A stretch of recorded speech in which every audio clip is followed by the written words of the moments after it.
Kai kas nors klausia, kaip galėtume padaryti pasaulį geresnį. Jūs sakytume, tu turi 3 metus, kiek laiko turi? Jie nori šitokio atsakymo. Jie sako, pirmiausia atsikratykim užsieniečių, tada juodukų, paskui raudonplaukių. Suprantat, jiems tai lengva suprasti. Todėl ir dominuoja neišmanimas, nes tai lengva suprasti. Paimk prakeiktą nusikaltėlių, uždaryk kalėjimą ir išmesk raktą lauk. O tai reiškia medicininę priežiūrą visam gyvenimui, dantų priežiūrą visam gyvenimui, maitinti jos visą likusį gyvenimą. Ir tikrasis atsakymas yra toks, mūsų miesto centras mes turime šios 8 mažus kupolus. Ir bet kuris vaikas gali ateiti ir sakyti, aš noriu fotoaparato. Kaip ir bibliotekoje. Ir ten yra fotoaparatas, sakytume, ką nori nuveikti su juo, na, aš myliu gyvūnus. Fotografuok gyvūnus, kai baigsi parneš kamerą, rūpinkis ją ir tada pasimk didesnį fotoaparatą ir dirbk ties fotografiją, jei tau patinka. Ir mokysim jos fotografijos. Kitas vaikas sakytų, man patinka groti smuiku, yra biblioteka, gali pasimti smuiką, bet kurį muzikos instrumentą, mikroskopą, chemijos rinkinį.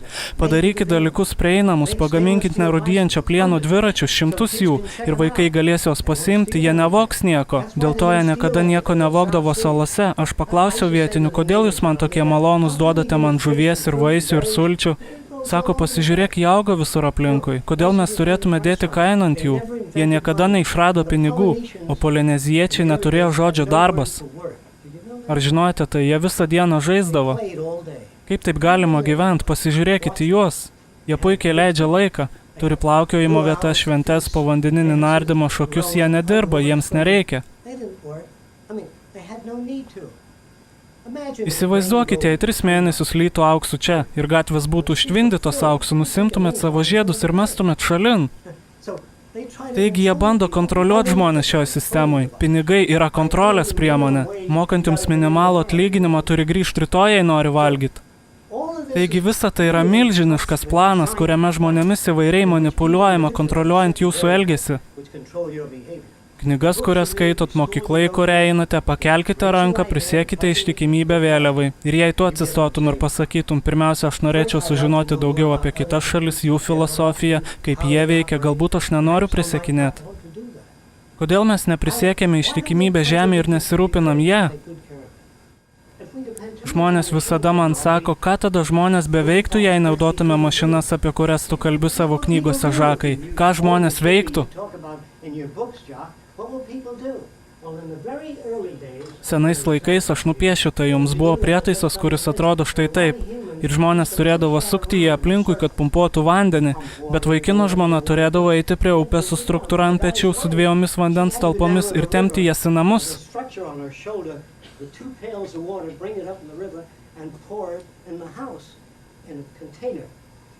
Paskui jį paimdavo gyvūno riebalus ir pagamindavo aliejų lempai.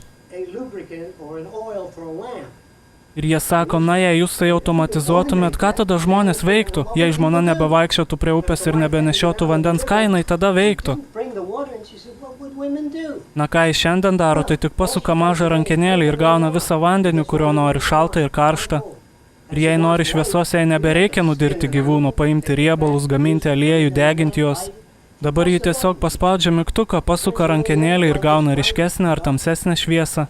Ką tada žmonės veiktų, jeigu ateis automatizacija? Įsivaizduokit meno centrus, muzikos centrus, kūrybos centrus, darbas dvokia. Tai žemiau žmonių. Jis nuobodus, monotoniškas ir jis vagia geriausius tavo gyvenimo metus. Pamastykite apie jauną panelę 18 metų amžiaus, spausdinančią kokiai nors korporacijai geriausiai savo gyvenimo metais. Kai jį išeina į pensiją, ką turi čia? Korporacinės raides.